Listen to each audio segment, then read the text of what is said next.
ভরসা, বুঝছেন? কারণ তাওয়াক্কালতু আলাইহি ছিল, এখন আল্লাহ বলছেন আলাইহি তাওয়াক্কালতু, তার অর্থ কার উপরে? আল্লাহর উপরেই ভরসা। তো বোঝা গেল আর কারো উপর ভরসা করা কি নাই, জায়েজ নাই। ভরসা একমাত্র কার উপরে? আর তিনি কে? রব্বুল আরশিল আযীম, আরশে আযীমের মালিক। আমাদের হাকিমুল উম্মত মুজাদ্দিদুল মিল্লাত আশরাফ আলী সাহেব থানভী নব্বরুল হুমার কথা লিখছেন যে দুটো ঘটনা। একটা ঘটনা লিখছেন যে দুর্ভিক্ষ দেশে, আগে দুর্ভিক্ষ হইতো না, এখন তো দুর্ভিক্ষ নাই। আগের মানুষ দুর্ভিক্ষের কারণে না খেয়ে থাকতো, এখন তো কোনো জায়গায় কোনো কিছু হইলে পুরো বিশ্বের থেকে কি আসে? আসে না? ত্রাণ আসে, এই আসে, সে আসে। দেখা গেল গরিব মানুষ ধনী হয়ে যায়। ওই যে শীতের সময় আমি গেছি, ওখানে অনেক মানুষ আগে মাটির ঘরে, টিনের ঘরে থাকতো, এখন বিল্ডিং। মানুষের দিয়েছে টাকা, চতুর্দিক থেকে আসছে, দেশ বিদেশ থেকে আসছে। আগে তো এরকম যোগাযোগ ব্যবস্থাও ছিল না, এরকম অনুদান সাহায্য মানুষ পাইত না। তো দুর্ভিক্ষ মানে মানুষ না খেয়ে মরে যেত। কিতাবের ভিতরে আসছে এরকম দুর্ভিক্ষ দুনিয়াতে গেছে, আল্লাহ তাআলা মাফ করুক, যে একজন বমি করছে, সেই বমি খাওয়ার জন্য আরেকজন লাইন ধরে নিয়েছে। এমন দুর্ভিক্ষ বিশ্বের ভিতরে গেছে, কিতাবের ভিতরে আসছে। তো এই দুর্ভিক্ষের সময় একটা বাচ্চা, সে মনের সুখে গান গাইতে গাইতে যাচ্ছে। গান গায় না মনের সুখে? অনেক মানুষ আছে, রিক্সাওয়ালারা আছে, গান গায় আর রিক্সা চালায়। তবে বেচারা গান গাইতে গাইতে যাচ্ছে। দেখ, আল্লাহওয়ালা বুজুর্গ মানুষ ওই বাচ্চাটাকে ডাক দিছে, এই মিয়া কি করতেছ? মানুষ না খেয়ে মরতেছে দুর্ভিক্ষের কারণে, আর তুমি গান গাইতেছ? তোমার কি কোনো টেনশন নাই? তখন সেই বাচ্চাটা হাসি দিয়ে বলছে যে হুজুর, আমার কিসের টেনশন? কারণ আমি যে মালিকের কাছে থাকি, সেই মালিক 2 গ্রামের জমিদার। ওই গ্রামের আগে জমিদারি সিস্টেম ছিল না, ওই জমিদারি দিয়ে রাখতো, অমুক জমিদার অমুক পাট্টা দিত, অমুক জমিদার বানা দিত। তো কি বলছে, আমার কি চিন্তা, আমি আমার মালিক কয় গ্রামের জমিদার? মানে 2 গ্রামের জমিদার যে মালিক, সেই মালিকের কাছে আমি কাজ করি, আমার আবার কিসের টেনশন? তো ওই বুজুর্গ চিৎকার দিয়ে বেহুশ হয়ে গেছে। খুশি আসছে লোকেরা বলছে, হুজুর ছোট বাচ্চা, তার কথায় আপনি চিৎকার দিলেন, বেহুশ হয়ে গেলেন, ঘটনা কি? কারে বাবা, ঘটনা কি? ও কি বলছে শুনছ? বলে কি বলছে? 2 গ্রামের জমিদার। তো ওর মালিক 2 গ্রামের জমিদার হওয়ার কারণে ওর কোনো কি নাই, দুর্ভিক্ষের সময় কোনো টেনশন নাই। আর আমার যে মালিক, তিনি তো আরশে আযীমের মালিক। তার অর্থ ওর 2 গ্রামের জমিদার মালিকের উপরে যতটুক ভরসা আছে, আমার মালিকের উপরে অতটুক ভরসা নাই। আমার মালিকের উপর যদি আমার ভরসা থাকতো, তাহলে আমি কোনো টেনশন নিতাম না। এই জন্য আমি আমার অবস্থার উপরে আমি বেহুশ হয়েছি। কথা বুঝছেন? তো যখন আলাইহি তাওয়াক্কালতু পড়বেন, হাসবি আল্লাহ, আমার জন্য আমার আল্লাহই যথেষ্ট, লা ইলাহা ইল্লাহু, আল্লাহ ছাড়া আর কোনো কি নাই, মাবুদ নাই। আলাইহি তাওয়াক্কালতু, আমি তার উপরেই ভরসা করলাম। আর কেন করব না? ওহু রব্বুল আরশিল আযীম, তিনি আরশে আযীমের মালিক। তো যে আরশে আযীমকে সামাল দিয়ে রাখছেন, আরশে আযীমের যে মালিক, অতএব তার সাথে আমার সম্পর্ক, অতএব দুনিয়ার কোনো মানুষকে, আমার দুনিয়ার কোনো জিনিসকে আমার ভয় কেন পেতে হবে? একটা। যখন পড়বেন এই কথাগুলো ব্রেনে রাখবেন, ঠিক আছে? দ্বিতীয় নম্বর ঘটনা হলো হযরত থানভী রহমাতুল্লাহ লিখছেন যে ওই আগের জামানায় রাজা বানাই দিত না, মহারাজা থাকতো, রাজা মহারাজা থাকতো না, তো বাদশাহ আলমগীর রহমাতুল্লাহ আলাইহ এই মোগল বাদশাদের আলমগীর রহমাতুল্লাহ আলাইহির অধীনে সমস্ত দুনিয়া আফগানিস্তান বলতেছিল, তাই না? এক এক এলাকার এক একজন রাজা ছিল, গভর্নর না, রাজাই বলতো তাদেরকে। তো একজন রাজা হিন্দু ছিল, হিন্দু রাজা, তো হিন্দু রাজা মরে গেছে, কিন্তু তার যে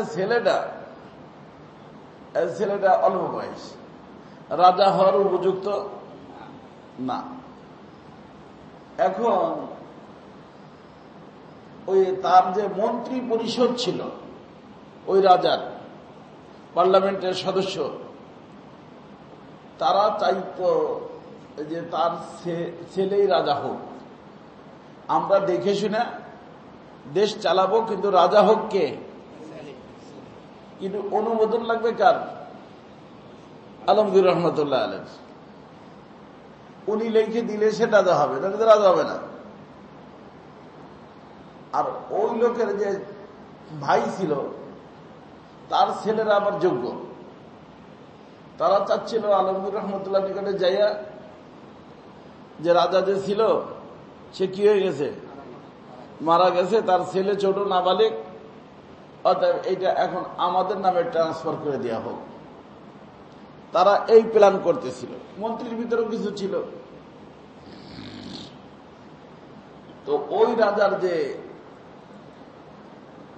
ভালো লোকজন যারা চাচ্ছিল তার ফ্যামিলিতেই থাকুক, তারা ওই ছেলেরে ধরছে যে আপনি চলেন, আপনাদের দিল্লিতে নিয়ে যাই।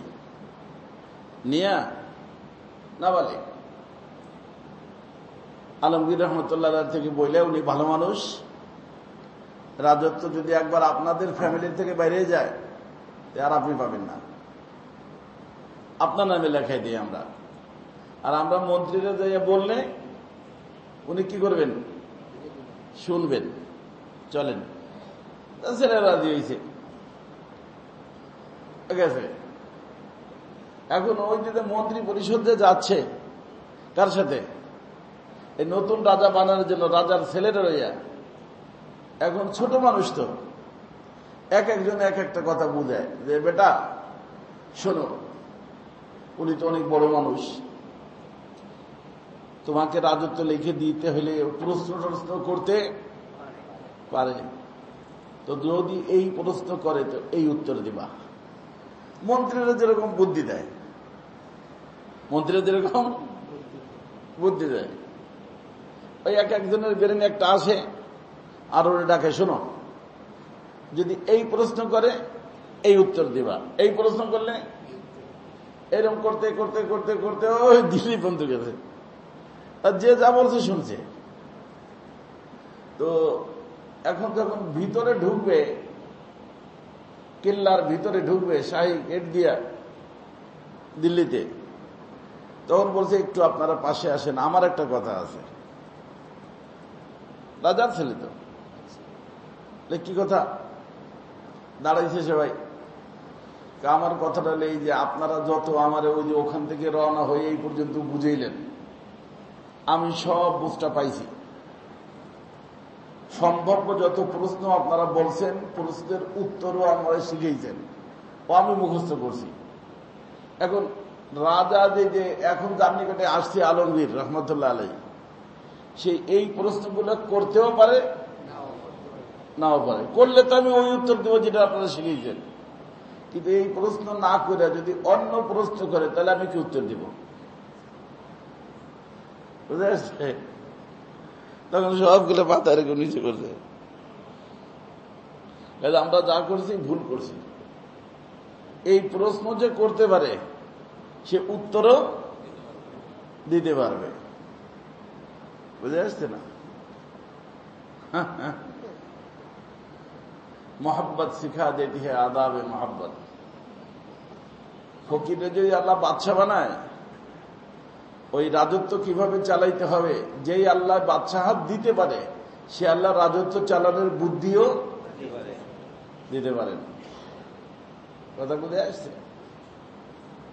তো আলমগীর রহমতুল্লাহ ওই সময় ভিতরে আমাদের বর্তমান যেরকম সুইমিং পুল ওরকম দেখবেন, দিল্লিতে গেলে কেল্লার ভিতরে কি আছে, তালাবের মতো আছে, ওটা ওতে গোসল করতেন, গোসলখানায় না।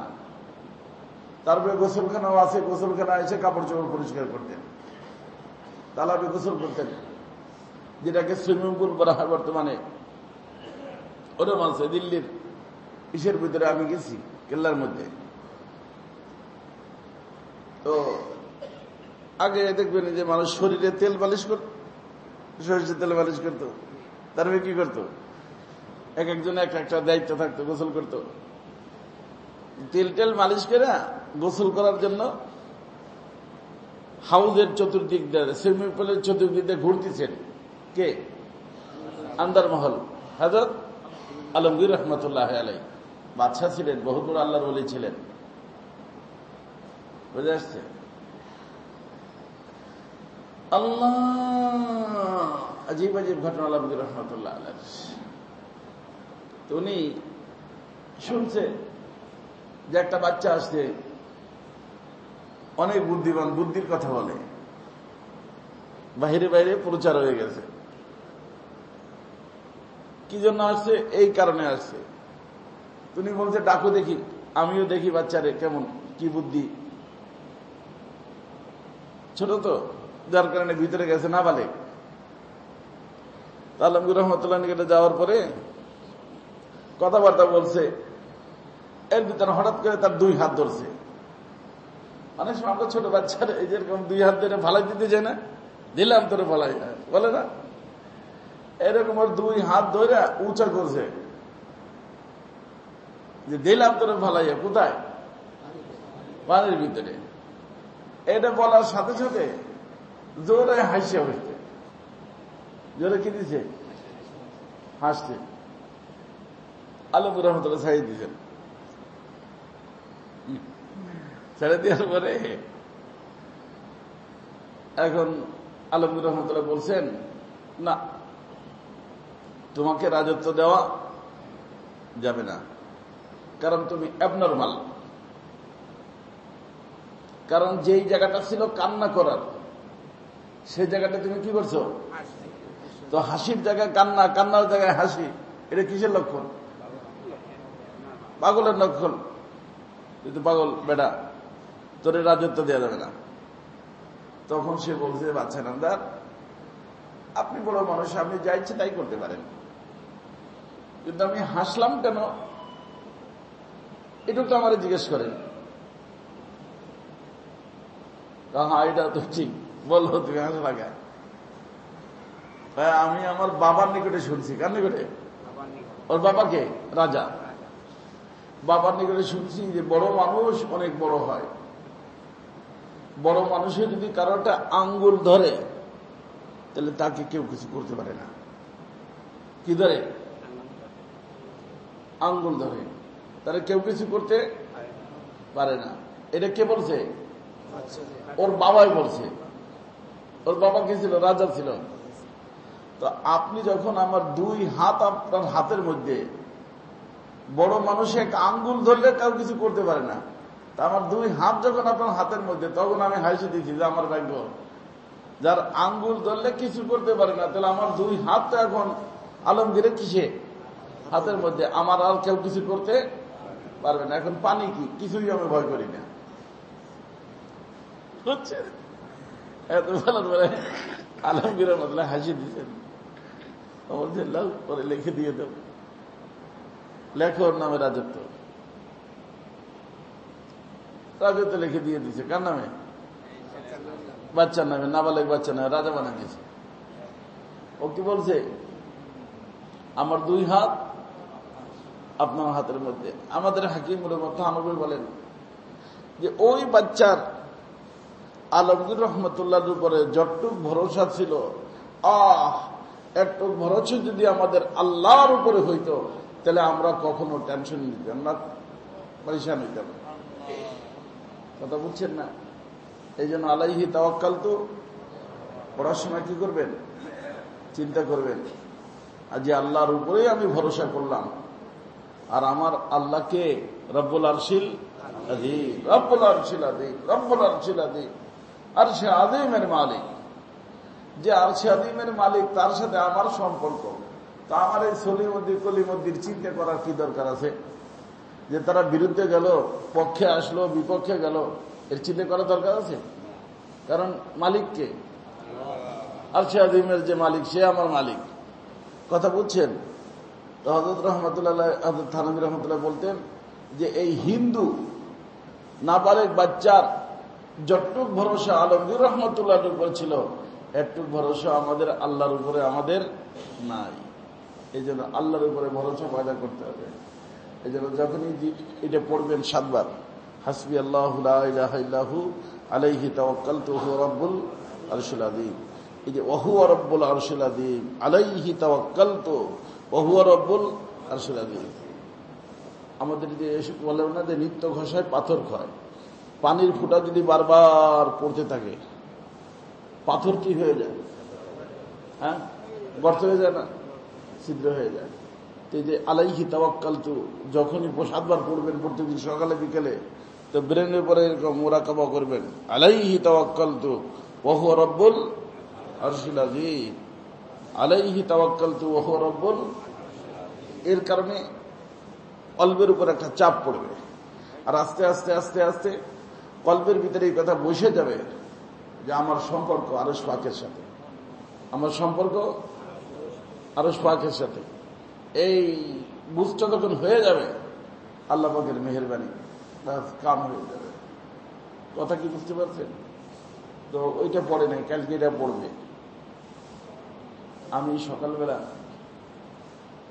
কয়েকবার বেশি করে, আগে বলতে পারতাম অনেক সময়, এখন বেশি বললে কষ্ট হয়। এই জন্য সকালবেলা জিকিরে করবে। আর এটা করার উদ্দেশ্য শুধুমাত্র আপনাদের শিখা, বাসায় যায় এইভাবে জিকির করবেন। বুঝে আসছে? মাঝে মাঝে 2-1 কথা বলার থাকলে ইনশাআল্লাহ আমি বলবো। তাহলে জিকির মজলিসের পরে, জিকির মজলিসের সময় লাইট বন্ধ করে দেবা। যখন জিকির হবে, ওই কোথায় উদুল করা, লাইট বন্ধ করে দেবা। তারপরে যার যার বিছনাপাতি বিছাইয়া তিলাওয়াত করলেন, অথবা ইনফিরাদি আমল অন্যান্য যেগুলো এগুলো করবেন, আরাম করবেন। ঠিক আছে? আল্লাহ পাক যে হায়াতে বাঁচা রাখে, 12টার সময় ইনশাআল্লাহ আমি আসার চেষ্টা করব, কিন্তু কোনো সময় বিলম্ব হইতে পারে। এই জন্য আপনারা সময় নষ্ট করবেন না, তিলাওয়াত করবেন, জিকির করবেন, বা একজন আরেকজনের সাথে মুযাকারা করবেন, সময় যাতে নষ্ট না হয়। কারণ সবচেয়ে দামি কি পাওয়া যায়? চলে গেলে পাওয়া যায়। বলা হয় যে আল ওয়াক্তু যাহাবুন, সময় হলো স্বর্ণ, যদি কাজে লাগান। আর কাজে না লাগাইলে চলে গেল। কিন্তু চলে গেল আর কি ফিরে আসে? ফিরে আসে। কিন্তু আমাদের নিকটে এর কোনো মূল্য নাই। মূল্য হয় কখন? একজনের ক্যান্সার হয়েছে, ইন্ডাস্ট্রি বিক্রি করে দেয়। কি দেয়? জানে যে মরে যাবে, 2 দিন যদি বাইসে থাকতে পারি, আর বিক্রি করে কি? পুরো জীবনের কামাই ইন্ডাস্ট্রি বিক্রি করে দেয়, বাড়ি বিক্রি করে দেয়। ক্যান্সার কিসের জন্য? সময়ের জন্য। কিসের জন্য বিক্রি করে? হ্যাঁ, সেই সময় আমরা লাগাই কোথায়? 4 দোকানে। সেই সময় লাগাই কোথায়? গল্প করে। এই জন্য সবচেয়ে দামি মানুষ তারা যারা সময়ের মূল্য দেয়। সময় কি দেয়? আল্লাহ তাআলা আমাদেরকে সময়ের মূল্য দেওয়ার তৌফিক দান করেন। সময় নষ্ট করবেন না, এই কয়দিন গল্প করবেন না, যতটুকু সম্ভব আল্লাহ আল্লাহ করবেন, জিকির আজকার করবেন, তেলাওয়াত করবেন, সময়কে কাজে লাগাবেন। আমি আসলাম না, দেরি হলো, হইতে পারে, তবে চেষ্টা করব সময় মতো আসতে। দেরি হলে সময় গল্প করে নষ্ট করবেন না, কাজে লাগাবেন। ঠিক আছে না? ইনশাআল্লাহ। আল্লাহ মেহেরবানি করে।